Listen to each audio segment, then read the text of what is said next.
Alors ici, Allah subhanahu wa ta'ala a dit فَمَنْ كَانَ مِنْكُمْ مَرِيضًا أَوْ عَلَى سَفَرٍ فَعِدَّةٌ مِنْ أَيَّامٍ أُخَرٍ. Celui parmi vous qui est malade. Donc, la maladie est une cause, n'est-ce pas? Mais c'est parmi les causes qui font en sorte que la personne ne jeûne pas. Donc, tu peux ne pas jeûner si tu es malade. Sauf que les savants débattent ici. De quelle maladie il est question ici? Est-ce que c'est toute maladie ou bien c'est une maladie particulière? Alors la majorité des savants te disent, si la personne est malade, ou bien si quelqu'un est malade et il peut jeûner, cela ne lui cause aucun mal, aucune difficulté, ça n'augmente en rien sa maladie. Ils disent la personne doit obligatoirement jeûner. La personne doit obligatoirement jeûner. Donc si c'est une maladie qui ne te cause aucune difficulté, aucun problème, et si tu jeûnes aussi, ça ne va pas augmenter ta maladie, ça ne te cause aucun problème. Ils disent ici l'obligatoire pour toi de jeûner. Ça c'est l'avis de la majorité des savants. D'autres savants disent non. Peu importe la maladie. Du moment où on appelle ça maladie, la personne a le droit de rompre. Peu importe la maladie. Du moment où on appelle ça maladie, la personne a le droit de rompre. Même si c'est une maladie, c'est-à-dire même si tu as une maladie qui ne t'empêche pas de jeûner. C'est-à-dire je suis malade, si je jeûne, je n'aurai aucun problème. Ça ne va me causer aucun problème. Ils disent même si tu es dans ce cas-là, il est permis pour toi de rompre. Et ça c'est l'avis que nous trouvons juste. Hadha huwa as-sahih. Allah ta'ala a'lam. Toutes sortes de maladies, peu importe la maladie, il est permis pour toi de rompre le jeûne ou de ne pas jeûner. Tu comptes le nombre de jours, ensuite tu vas rembourser. Le dalil, c'est qu'Allah subhanahu wa ta'ala dit فَمَنْ كَانَ مِنْكُمْ مَرِيضًا. Celui parmi vous qui est malade, c'est mutlaq. Allah dit celui parmi vous qui est malade. Allah n'a pas ici spécifié de quelle maladie il est question. Celui parmi vous qui est malade. Jade, Mumtaz. Donc ici nous disons peu importe la maladie. Ici c'est général. Toute maladie que tu as, Jade, donc tu peux jeûner. Ici là on dit même si tu peux jeûner, il est permis pour toi de rompre. Et ça c'est l'avis également de Ata. Même al-Bukhari a cité dans son Sahih, d'après Ata, qu'il a dit yuftir min maradi kullihi kama qala Allah ta'ala. Il a dit que la personne rend de toutes sortes de maladies, de toute maladie. Et comme Allah a dit. L'imam al-Bukhari a cité ça ta'liqan. Et c'est venu dans Abdur Razzaq. Jade. Abdur Razzaq, d'après Ibn Jurayj, il a dit qultu li Ata. Donc, l'imam Abdur Razzaq a rapporté jusqu'à Ibn Jurayj qui dit j'ai dit à Ata min ayyi waja'in yuftir fi Ramadan. Il a posé la question à Ata, de quelle maladie on rend le jeûne pendant le Ramadan? Qala minhu kulluhu. Il a dit toutes sortes de maladies, toute maladie. Jade. L'imam al-Bukhari, il a été rapporté l'imam al-Bukhari dans le Ma'rifat al-Ulum al-Hadith d'Al-Hakim. Il a cité avec sa chaîne de transmission jusqu'à Abi al-Hassan ibn Sulaym. Il dit Sami'tu Muhammad ibn Ismail al-Bukhari yaqul i'talaltu bin Naysabura 'illatan khafifa وذلك في الشهر رمضان فعادني إسحاق بن رهوي في نفر من أصحابه فقال لي أفطرت يا أبا عبد الله فقلت نعم قال خشيت أن تضعف عن قبول الرخصة فقلت أخبرنا عبدان عن ابن مبارك عن ابن جريج قال قلت لعطاء من أي مرض أفطر قال ومن أي مرض كان كما قال الله تعالى فمن كان منكم مريضا إلى آخر الآية. وقال البخاري ولم يكن هذا عند إسحاق.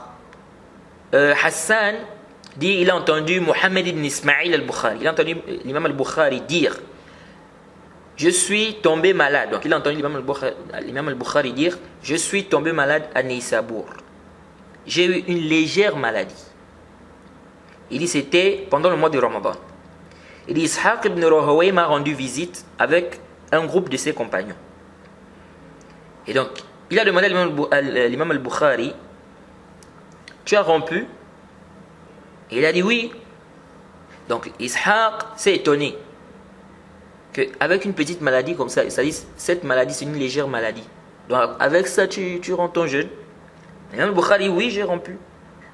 Après l'imam al-Bukhari a dit Abdan m'a dit qu'Ibn Mubarak a dit qu'Ibn Jurayj a dit j'ai posé la question à Atta de quelle maladie dois-je rompre? Et Atta a dit il s'agit de quelle maladie? De quelle maladie il est question? Et comme Allah subhanahu wa ta'ala a dit, celui parmi vous qui est malade. C'est-à-dire que Atta veut dire ici, comme s'il veut lui dire, tu veux que ça soit quelle maladie? C'est comme Allah a dit. Il a dit celui qui est malade. Jade, celui qui est malade. Après l'imam al-Bukhari a dit, ceci n'était pas chez Ishaq. Jade, c'est-à-dire Ishaq n'avait pas ce dalil-là. Donc, et c'est là où vous voyez les salafs. Les salafs, quand ils faisaient quelque chose, ils se basaient sur quelque chose. C'est pas qu'on voyait les gens aujourd'hui, ils font des choses, ils ne s'appuient sur rien du tout. Rien du tout. Donc l'imam al-Bukhari, aussitôt que Ishaq lui a posé la question, comme pour vouloir réprimander, il a fait quoi? Il a fait sortir son salaf. Il a dit Abdan m'a dit qu'Ibn Barak a dit qu'Ibn Jurayj a dit, il a posé la question à Atta de quelle maladie on rend le jeûne. Est-ce que vous voyez? Donc ici nous disons, peu importe la maladie, c'est-à-dire que même si c'est une maladie qui ne t'empêche pas de jeûner, nous disons ici tu as la dérogation, tu peux rompre. Jade. Et que quelqu'un ne nous dise pas, mais là vous ne regardez pas le ma'na, le sens, ce qui est voulu.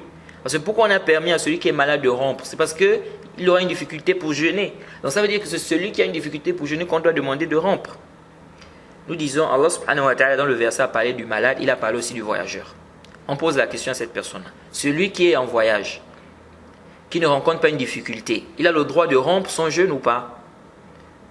Quelqu'un est en voyage, par exemple 15 minutes de vol, ou 20 minutes. Il est vraiment dans l'avion, il y a la clim, vraiment, machallah, il ne rencontre aucune difficulté.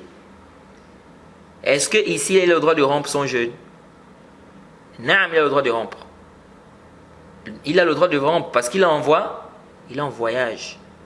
Jade, il est en voyage. La illa pour rompre, la raison ici pour rompre le jeûne, c'est quoi? C'est le voyage. Donc, du moment où il est en voyage, il peut rompre. La illa pour rompre ici, c'est la maladie. Du moment où la personne est malade, elle peut rompre. Maintenant, la hikma, la sagesse, c'est à cause de quoi? La mashaqqa, la difficulté. Et on avait déjà parlé de ça dans les 3 fondements. On a expliqué, on a fait la différence entre la illa et la hikma. Et on a dit que quand on dit ça, c'est la sagesse, ça ne veut pas dire ici que si la personne n'a pas ce qu'on a cité comme sagesse ou ce qu'on a eu à dire, par exemple, si on dit ça, c'est la sagesse, et qu'on ne retrouve pas ça, on ne retrouve pas cette sagesse-là dans un aspect, on ne doit pas dire non, la personne ne doit pas faire l'acte-là, parce que la sagesse c'est ça, et ici on ne retrouve pas cette sagesse-là. Là. Par contre, si on parle de illa, oui. Al-hukm yadur ma illatihi wujudan wa adaman. Donc ici on dit que la illa pour rompre le jeûne, n'est-ce pas? Ici là, c'est la maladie. C'est la maladie. Donc tout ce qu'on appelle, c'est-à-dire tout celui qui est malade, il peut rompre. Donc on ne doit pas dire non, ici il s'agit seulement d'une maladie qui va t'empêcher de jeûner. ou qui te fera jeûner avec difficulté. C'est cette maladie-là qui te permet de rompre. On dit là, la dalil ala hadha. Donc le verset est général, il n'est pas permis de venir restreindre un texte qui est général, sans burhan, sans dalil. Si les savants sont unanimes que un texte est restreint, là, ishkal. Ici, il n'y a pas de problème. Si les savants sont unanimes qu'un texte est restreint, là, il n'y a pas de problème. Mais si les savants divergent, ici, on revient au dalil. On revient au dalil. Et il n'y a pas de dalil qui vient faire ce tarsis-là de dire que la maladie dont il est question, c'est une maladie qui t'empêche de jeûner. Si quelqu'un dit non, mais vous n'avez pas regardé le ma'na, on dit bon, celui qui est en voyage. Tu n'as pas aussi regardé le ma'na pour celui qui est en voyage. Donc, celui qui est en voyage, qui ne rencontre aucune difficulté, il ne doit pas aussi rompre son jeûne. Mais lui ne va pas te dire ça. Il va te dire non, il peut rompre parce qu'il est en voyage. Ah, on dit ici aussi, même s'il ne rencontre pas de difficulté, il peut rompre parce qu'il est malade. Jade.